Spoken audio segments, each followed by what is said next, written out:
Dia 6 de setembro. Capítulos de hoje: Mateus 3, Isaías 5 e 6. Mateus 3.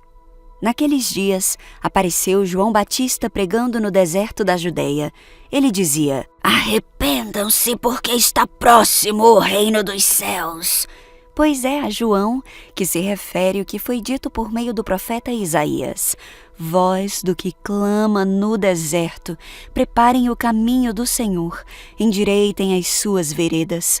João usava uma roupa feita de pelos de camelo e um cinto de couro. O seu alimento eram gafanhotos e mel silvestre.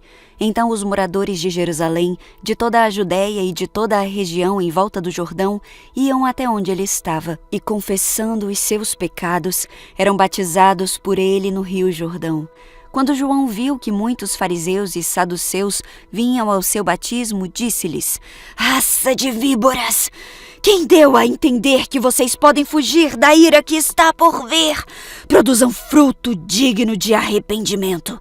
E não pensem que podem dizer uns aos outros: temos por pai Abraão, porque eu afirmo a vocês que Deus pode fazer com que destas pedras surjam filhos a Abraão. E o machado já está posto à raiz das árvores. Portanto, toda árvore que não produz bom fruto é cortada e lançada ao fogo. Eu batizo vocês com água para arrependimento, mas aquele que vem depois de mim é mais poderoso do que eu, do qual eu não sou digno de carregar as sandálias. Ele os batizará com o Espírito Santo e com fogo. Ele tem a pá em suas mãos, limpará a sua eira e recolherá o seu trigo no celeiro, porém queimará a palha num fogo que nunca se apaga. Por esse tempo, Jesus foi da Galiléia para o rio Jordão, a fim de que João o batizasse. João, porém, quis convencê-lo a mudar de ideia, dizendo: Eu é que preciso ser batizado por você e é você que vem a mim?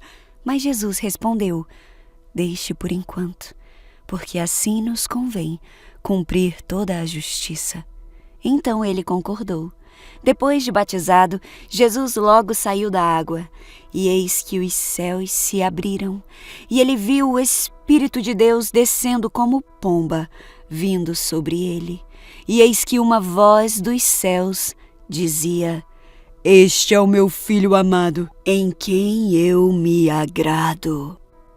Isaías 5. Cântico sobre o vinhedo do Senhor. Agora cantarei a meu amado uma canção sobre seu vinhedo. Meu amado tinha um vinhedo numa colina muito fértil. Ele arou a terra, tirou as pedras e plantou as melhores videiras. No meio do vinhedo, construiu uma torre de vigia e junto às rochas fez um tanque de prensar. Então esperou pela colheita de uvas doces, mas o vinho só produziu uvas amargas. Agora, habitantes de Jerusalém e Judá, julguem entre mim e meu vinhedo. O que mais poderia ter feito por meu vinhedo que já não fiz? Porque quando esperava uvas doces, ele produziu uvas amargas? Agora lhes digo o que farei com meu vinhedo. Removerei suas cercas e deixarei que seja destruído. Derrubarei seus muros e deixarei que seja pisoteado. Farei dele um lugar desolado, onde as videiras não são podadas e a terra não é capinada. Um lugar cheio de espinhos e mato. Darei ordem às nuvens para que não derramem chuva sobre ele. A nação de Israel é o vinhedo do Senhor dos Exércitos. O povo de Judá é seu jardim agradável. Ele esperava colher justiça, mas encontrou opressão. Esperava colher retidão, mas ouviu gritos de angústia. A culpa e o julgamento de Judá. Que aflição espera vocês que compram casas e mais casas, campos e mais campos, até não haver lugar para outros e vocês se tornarem os únicos donos da terra. Mas eu ouvi o Senhor dos Exércitos fazer um juramento solene. Muitas casas ficarão desertas, até as belas mansões ficarão vazias. Um vinhedo de 10 geiras não produzirá 20 litros de vinho. 10 cestos grandes de sementes só produzirão 1 cesto de cereais. Que aflição espera os que se levantam cedo pela manhã para começar a beber e passam a noite tomando vinho para ficar embriagados. Em suas festas sempre há vinho e belas músicas, de lira e harpa, tamborim e flauta. Mas nunca pensam no Senhor, não se dão conta do que Ele faz. Por isso meu povo irá para o exílio num lugar distante, pois não me conhece.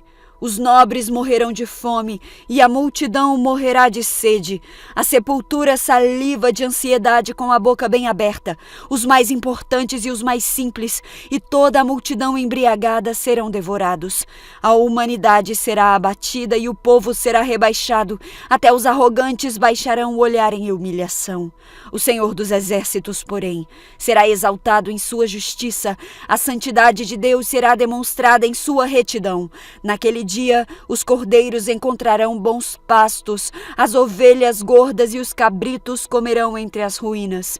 Que aflição espera os que arrastam sua perversidade com cordas feitas de mentiras, que arrastam atrás de si o pecado como quem puxa uma carroça. Zombam de Deus e dizem: anda logo, toma uma providência. Queremos ver o que és capaz de fazer. Que o Santo de Israel realize seu plano, pois queremos saber o que é. Que aflição espera os que chamam o mal de bem e o bem de mal, a escuridão de luz e a luz de escuridão, o amargo de doce e o doce de amargo. Que aflição espera os que são sábios aos próprios olhos e pensam ter entendimento. Que aflição espera os que são heróis em tomar vinho e se gabam de quanta bebida conseguem ingerir. Aceitam subornos para dar o perverso em liberdade e negam justiça ao inocente. Portanto, assim como o fogo consome a palha e o capim seco se desfaz com a chama, suas raízes apodrecerão e suas flores murcharão, pois rejeitaram a lei do Senhor dos Exércitos, desprezaram a palavra do Santo de Israel. Por isso a ira do Senhor se acende contra seu povo, por isso ele levantou sua mão para esmagá-los. Os montes estremecem e os cadáveres do povo estão espalhados pelas ruas como lixo. Mesmo assim a ira do Senhor não se satisfará, sua mão ainda está levantada para castigar. Ele enviará um sinal a nações distantes, assobiará para os que estão nos confins da terra. Eles virão correndo, não se cansarão nem tropeçarão, ninguém descansará nem dormirá. Nenhum cinto estará solto, nenhuma correia de sandália se arrebentará. Suas flechas estarão afiadas, seus arcos prontos para a batalha. Os cascos de seus cavalos soltarão faíscas, as rodas de seus carros girarão como um turbilhão. Rugirão como leões, como os leões mais fortes. Rosnarão e se lançarão sobre suas vítimas e as levarão embora. Ninguém poderá livrá-las. Naquele dia, rugirão sobre suas vítimas como ruge o mar. Se alguém olhar por toda a terra, só verá trevas e aflição. Até a luz será obscurecida pelas nuvens. Isaías 6. A purificação e o chamado de Isaías. No ano em que o rei Uzias morreu, eu vi o Senhor. Ele estava sentado em um trono alto e a borda de seu manto enchia o templo. Acima dele havia serafins, cada um com 6 asas. Com 2 asas cobriam o rosto, com 2 cobriam os pés, e com 2 voavam. Diziam em voz alta uns aos outros: Santo, Santo, Santo é o Senhor dos Exércitos. Toda a terra está cheia de sua glória. Suas vozes sacudiam o templo até os alicerces, e todo o edifício estava cheio de fumaça. Então eu disse: estou perdido. É o meu fim, pois sou um homem de lábios impuros e vivo no meio de pessoas de lábios impuros. Meus olhos, porém, viram o Rei, o Senhor dos Exércitos. Então um dos serafins voou em minha direção, trazendo uma brasa ardente que ele havia tirado do altar com uma tenaz. Tocou meus lábios com a brasa e disse: veja, esta brasa tocou seus lábios. Sua culpa foi removida e seus pecados foram perdoados. Então eu ouvi o Senhor perguntar: quem enviarei como mensageiro a este povo? Quem irá por nós? E eu respondi: aqui estou, envia-me. Ele disse: vai e diga a este povo: ouçam com atenção, mas não entendam. Observem bem, mas não aprendam.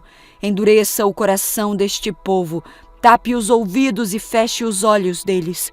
Assim não verão com os olhos, nem ouvirão com os ouvidos, não entenderão com o coração, nem se voltarão para mim a fim de serem curados. Então eu disse: Senhor, até quando isso vai durar? E ele respondeu: até que as cidades fiquem vazias e as casas abandonadas, e toda a terra seja devastada, até que o Senhor tenha mandado todos embora e toda a terra de Israel esteja deserta.